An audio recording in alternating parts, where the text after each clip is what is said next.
이제 이렇게 해서 이제 전국시대라는 시대가 왔단 말이야. 그러니까 이제 한국상이 벌어지고 그야말로 치고받고 싸우는 이제 홉스가 말한 뭐냐 만인 대 만인의 투쟁이 이제 전개가 되는 거죠. 자, 그 질서를 누가 바로잡을 것인가? 그 질서를 바로잡은 사람이 이제 우리 이제 세 명이 나옵니다. 이제 그 유명한 오다 노부나가, 도요토미 히데요시, 도쿠가와 이에야스. 자, 오다 노부나가는 여기 나왔지만 파격적인 인물이었다. 이 세 명에 대해서 비교할 때 이런 말을 해요. 뭐냐면은 두견세, 울지 않는 두견세를 울게 할 때 어떻게 하느냐. 오다 노부나가는 그런답니다. 울지 않는 두견세는 필요 없으면 죽여버려라. 도요토미 히데요시는 꾀를 내가지고 울게 안 됩니다. 근데 도쿠가와 이에야스는 울 때까지 기다리면 된다. 근데 저는 이 해석에 반대를 합니다. 오다 노부나가가 죽여버린다? 이 말이 안 돼요. 저는 이렇게 생각합니다. 오다 노부나가는 파격적인 방법으로 울게 할 것이다. 그렇게 얘기를 하면 오다 노부나가 무슨 막무가내에다가 막가파가 되잖아요. 근데 사실은 오다 노부나가는 굉장히 전략적인 사람입니다. 여기 나왔지만은 조총의 화력법 개선이라고 되어 있잖아요. 이게 조총이라는 것이 이제 그 스페인에서 이제 가져온 포르투갈입니다. 그래서 가져온 건데 좋은데 안 좋은 게 뭐냐면 총을 쏘면 그 다음에 쏠 때까지 시간이 걸린다. 그래서 그걸 어떻게 해야 되느냐 그래서 별로 이렇게 환영을 못 받았어요. 근데 오다 노부나가 생각한 것이 세 명을 세워놓고 시간차를 주는 거죠. 총을 쏘고 한쪽이 고개를 숙여요. 내려 앉아요. 그러면 뒤에 있는 줄이 총을 쏩니다. 그리고 또 내려 앉아요. 그 다음 줄이 내려 앉아 총을 칩니다. 그러면은 시간 차이가 없어요. 이렇게 해서 이제 조총을 활용한 거예요. 이거 누가 생각할 수가 있겠어요? 그런 사람을 뭐 막가파식으로 얘기한다는 게 좀 그렇죠. 그리고 여기 이제 교토 입성이라고 되어 있는데 오다 노부나가 이전에 이 대명 다이묘들은 천하통일이라는 걸 염두에 둔 사람이 거의 없었습니다. 그 뭐냐? 자기 세력을 넓히겠다 이 정도 수준이었습니다. 예, 아까 이제 좀 얘기했지만은 다케다 시게나고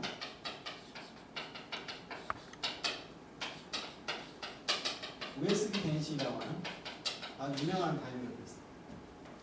이 다이묘 둘이서 아주 천천지 원수고 둘이서 아주 피를 튀는 싸움을 벌였습니다. 근데 이들이 목표로 한 것은 정통일이 아니라 자기 지역을 넓히는 거거든요. 근데 어떤 책에 보니까 이런 말이 나왔어요. 저 두 사람이 만약에 전국 통일을 꼭 원했다면 어쩌면 저들이 전국을 통일할 수도 있습니다. 왜냐? 워낙 훌륭한 장군, 대명. 근데 둘이서 싸우는 바람에 인생을 다 소비해버렸다. 그리고 지쳐서 결국 죽었다. 그리고 오다 노부나가 천하통일을 하게 됐다. 이런 식이에요. 그러니까 사실은 전쟁에 관해서는 이 사람들이 더 대단한 사람들인데 그렇게 이제 시간을 낭비하고 있습니다. 그러니까 이 교토에 들어갔다. 수도에 입성을 했다는 것은 천하통일을 하겠다는 꿈을 펼친다는 거죠. 그러니까 오다 노부나에게 그 꿈이 있었다. 천하를 통일하겠다. 그리고 심지어 천황이 되겠다는 꿈까지 가고 있습니다. 이것이 바로 그 당시로 굉장히 파격적인 사례입니다. 그러니까 오다 노부나가 없었다면은 도요토미 히데요시도 없었고 도쿠가와 이에야스도 없었고 그런 면에서 볼 때 나는 이 세 명 중에서 가장 으뜸은 역시 오다 노부나라고 생각합니다. 근데 워낙에 혁명적이고 파격적인 삶을 살다 보니까 많은 원한을 지게 되고 결국 자기 부하에게 비참하게 죽어요. 그것이 이제 좀. 근데 오다 노부나가 길을 열어놨어요. 길을 열어놓은 걸, 그러니까 이제 한 70% 정도 통일을 해놨죠. 그러다가 도요토미 히데요시가 이제 그 오다 노부나가 시위를 받던 부하로서 아주 천한 신분인데 뭐 그런 유명한 얘기가 있잖아요. 오다 노부나가 밖에서 쉬는 시간이니까 신발이 따뜻하다. 왜 따뜻한가 봤더니 도요토미 히데요시가 가슴에 품고 있었대. 이제 그러는데 온갖 그 악으로 해가지고 오다 노부나가 시위 받아가지고 부하로 있다가 오다 노부나가 죽자 그 나머지 사람들을 다 제거시켜버리고 천하통일이 꿈. 그러니까 오다 노부나가 길을 깔아놨어요. 그 깔아놓은 길을 도요토미 히데요시가 달릴 거죠. 그래서 천하통일이 이루었어요.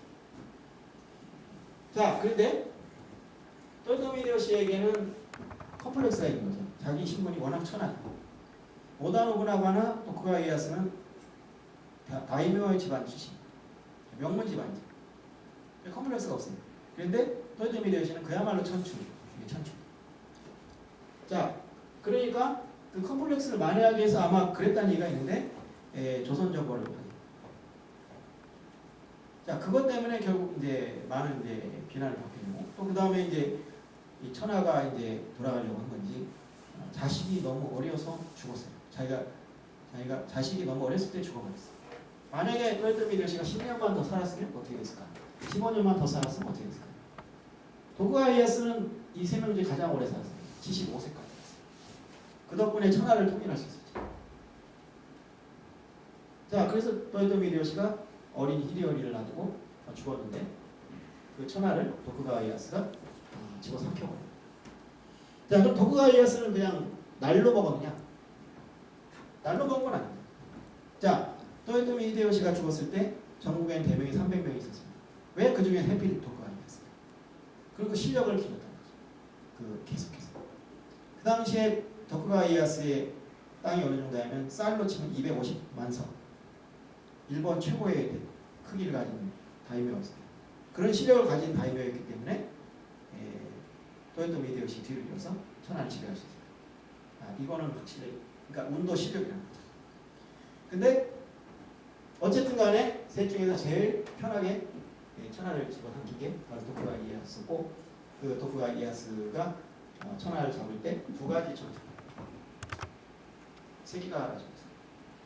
또요토미 히데요시의 뒤를 이은 또요토미 히데요시의 충복이었던 기시다 미치나이. 이 사람은 원래 절의 중이었는데 동자승이었는데 또요토미 히데요시가 어느 날 왔어요. 왔는데 차를 내놓으니까 어떻게 차를 내놓았냐면 처음에는 막 얇고 아주 흐리고 지월 약간 찬 차를 내놨어요. 왜냐면 목이 마르니까 시커먼 맛이야. 그 다음에는 뭐냐면 약간 미지근한 약간 따뜻한 차를 내놨어요. 약간 좀 진하고. 그리고 나서 그것도 마시게 하고 그 다음에 뭐냐면 진한 차에다 뜨거운 차를 내놨어요. 이제 마음이 갈지 가셨잖아요. 그러니까 이제 천천히 차를 음미하시라. 그걸 보고 또요토미 히데요시가 이 녀석이 제법 똑똑하구나. 그래서 발탁한 거죠. 자, 이렇게 파격적으로 윗사람에게 발탁이 된 사람들은 충복이 될 수밖에 없어요. 그래서 끝까지 또요토미가를 싸우게 된 거죠. 이 시담이시다. 거기에 대해서 이제 이 사람이 이제 그 히데요시의 유지를 받드는 사람들. 그래서 우리나라에 왔던 그 고니시 유키나가 소서입니다. 결집해가지고 이제 서군으로 싸우게 되고, 그다음 도쿠가와 이에야스가 동쪽 세력으로 가서 동서간에 싸움이 벌어져서 거기서 이제 도쿠가와 이에야스가 승리하고 이시다 미츠나리는 패배해서 결국 죽음을 당합니다. 자, 그런데 또요토미 히데요시의 아들이 히데요리가 살아있어요. 자, 또요토미 히데요리가 살아있는 한은 언제 자기가 정복한 천하가 무너질지 모르겠다. 그래서 음모를 꿉니다. 그래가지고 또요토미 히데요리를 정벌하러 가게 되는데 이 오사카 성이 워낙에 튼튼해가지고 정복이 안 돼요. 그래서 꾀를 냅니다. 우리가 물러나 줄 테니까 성에 있는 이 일본의 성은 주변에 호수가 있습니다. 그 호수의 바깥쪽을 메우게 해달라. 그래서 약속을 했는데 바깥쪽만 메운 게 아니라 안쪽까지 다 메웠어요. 그러니까 성이 아무런 방어기를 못 가게 됐죠. 그래서 그대로 무너져 버렸습니다. 재밌는 게 도쿠가와 이에야스가 오사카 성을 쳐가지고 막 불이 나고 있는데 거기서 막 발을 동동 굴렸다. 왜 굴렀냐? 이 또요토미 히데요리의 아내가 이 도쿠가와 이에야스의 손녀예요. 그 자기 손녀 죽을까 봐 발을 동동 굴렸다. 구출했어요. 구출해가지고 다른 대명에게 시집보냈어요. 근데 되게 거기 재밌는 게 우리나라도 정략결혼이라는 게 있잖아요. 근데 일본은 그 정략결혼이 우리가 훨씬 돼요. 우리는 여자가 시집을 가면은 그 남자를 평생 받더라 이런 게 있으니까 일단 한번 정략결혼 시키면 끝인데 막 이 자기 딸을 갖다가 막 이 남자한테 시키고 저 남자한테 시키면서 막 돌림방을 시켜요. 그러니까 일본 여자들이 훨씬 불쌍하죠. 정말 좀 기가 막히다. 그런 일이 이 전국시대에 굉장히 많아요. 그러니까 그 뭐랄까 옛날에 여자들이 참 힘들었던데 이 딸이라는 게 우리 어렸을 때도 그랬어요. 딸 하면 뭔가 이렇게 좀 그냥 성업품 정도 생각하는 뭐 그런 게 있었죠. 지금은 딸이 좋다고 하는 사람이 여담이 길어졌네요. 자, 그래가지고 이제 도쿠가와 이에야스가 세운 막번체전을 했는데 이 막번체전이라는 게 참 재미있어요.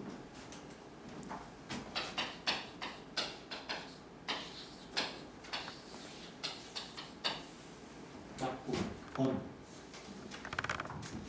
자, 이 막본은 일종의 정부라고 볼 수 있고요. 이 번은 지방 정부라고 볼 수 있는데 막부의 역할은 번을 견제하는 겁니다. 번을 견제하는 겁니다. 중앙정부라고 해도 뭐 우리가 생각하는 중앙정부는 절대 아닙니다.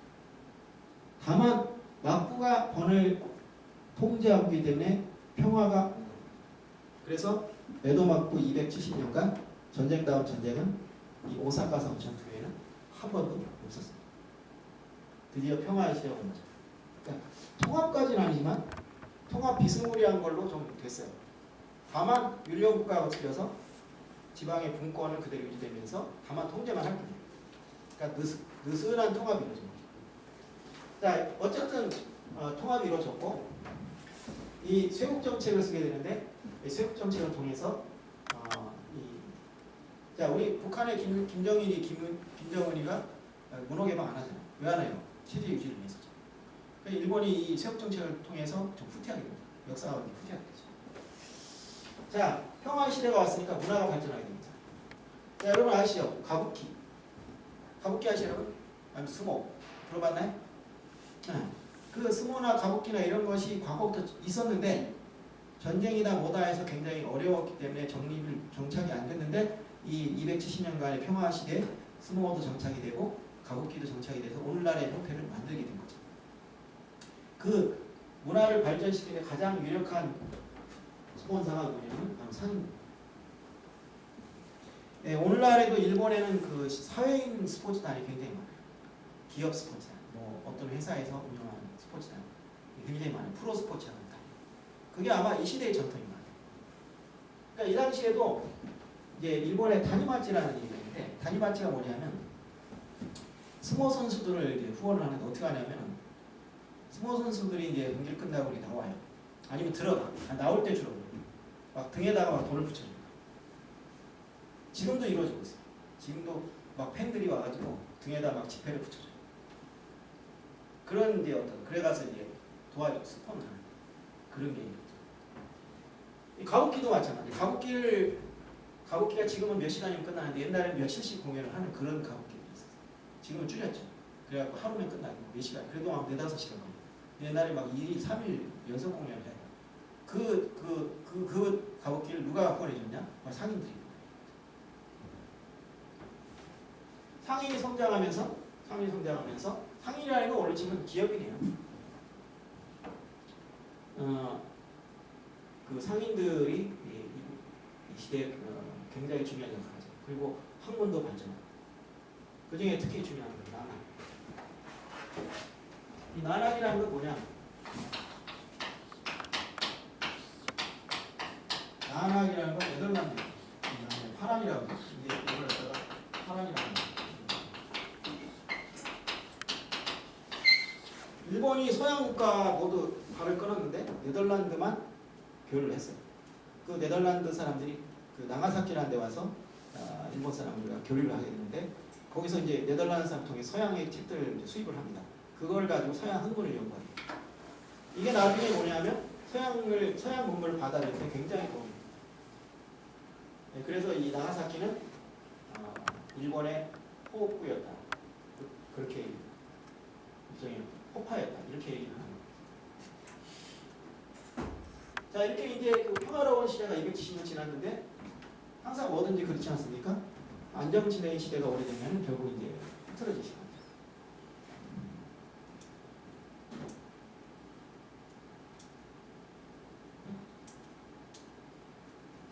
자, 재정위기. 자, 중국에서는 왕정융체는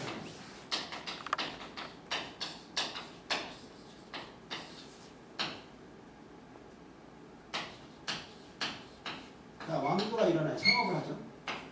그 다음에 발전을 합니다. 그리고 쇠퇴를 하죠. 그리고 멸망을 합니다. 자, 근데 재밌는 거는 요 사이에 쇠퇴하고 멸망 사이에 부흥기가 좀 있어요. 이게 우리로 치면 뭐냐면 영종도시입니다. 어느 집단이든지 망해갈 때 똑똑한 사람이 나타나가지고 다시 한번 일으켜보자고 막 애를 써요. 우리나라 영점조 시대처럼 똑똑한 왕이 나타나서 나라를 다시 일으키려고 한번 애를 써봐요. 근데 소용이 없죠. 다 망하죠. 자, 이런데 이 망하는 메커니즘의 중심은 재정이지. 재정이. 돈이 중요한 거예요. 마르크스가 얘기한 것처럼 경제가 이 세상을 움직인다는 게 맞는데 왜 재정이냐? 생각을 해보시죠. 부자가 3대를 못 간다 그랬어. 왜 못 가냐? 첫째는 창업을 했으니까 근검 절약을 하고 잘 삽니다. 둘째는 아버지를 보고 살았으니까 열심히 잘 살아요. 근데 셋째는 어떻습니까? 태어날 때부터 부자. 그 에도박부의 3대 장군이 그랬어요. 나는 태어날 때부터 장군이었다. 또 어떻게 돼요? 수비 수준이 높은 거죠. 사치 낭비를 하는 거죠. 그리고 그러니까 뭐냐? 더 많은 거를 계속 이제 쓰게 되니까 재정이 더 필요한데 국가의 수입이 이렇게 늘어납니까? 안 늘어나요. 그러니까 어떻게 되느냐? 방법은 하나밖에 없어요. 백성을 더 쥐어짜는 것밖에 없어요. 그래서 결국 백성을 계속 쥐어짜게 돼요. 쥐어짜게 되면 백성은 뭐 호흡니까? 반발이 일어나는 거죠. 그래서 막 여기서 밀란이 일어나고 여러 가지 문제가 생겨요. 그렇게 해서 그 밀란이 커지면 이제 나중에 망하게 됩니다. 예를 들어서 후한이 망할 때 황건적의 난이 일어났어요. 황건적이라는 거는 착취받는 백성들이 일으킨 거죠. 그 다음에 당나라 망할 때는 황소의 난이 일어났어요. 알록산의 난이 일어났어요. 이게 다 뭐냐? 착취를 당하니까 착취가 심해지거든요. 돈이 없으니까 자꾸 쥐어짜는 거예요. 그래서 이제 밀란이 일어나면서 나라가 어지러워지면서 망하게 되는 거죠. 근데 이 막부시들은 마찬가지예요.